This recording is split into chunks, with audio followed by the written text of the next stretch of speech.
que vous avez un message particulier à adresser aux femmes qui nous suivent par rapport à leur destinée, par rapport à la place qu'elles doivent occuper dans la société.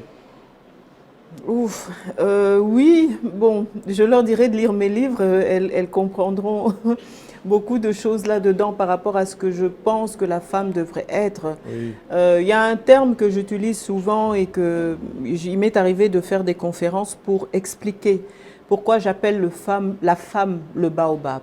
oui, Et quand je parle d'une grande dame, je dis toujours une femme baobab. Pourquoi? Parce que on a voulu, en tout cas dans notre société, associer l'homme au baobab. Mais quand on voit ce qu'est un baobab, ce oui, que le baobab représente, par exemple, je vais donner quelques exemples. Le baobab est appelé l'arbre sacré oui. parce que c'est un arbre qu'on ne coupe pas, c'est un arbre qu'on ne détruit pas. Et donc, c'est ce que la femme devrait être dans notre société. Or, la femme est la première victime, victime de guerre, victime de viol, victime dans son foyer.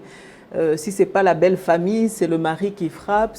Donc, la femme devrait être remise dans son rôle de baobab.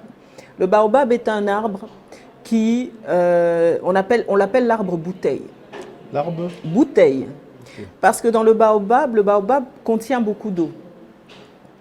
Et quand il y a une sécheresse dans la savane, même les éléphants viennent gratter pour boire.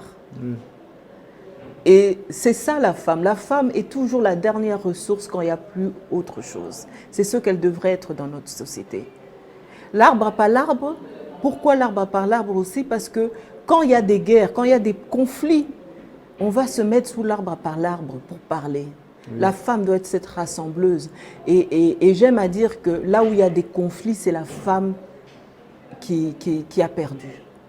Là où il y a des conflits, c'est là où la femme n'a pas réussi à jouer son rôle. Parce que même quand un dirigeant, même le plus violent des dirigeants, a une femme à ses côtés, qui l'écoute.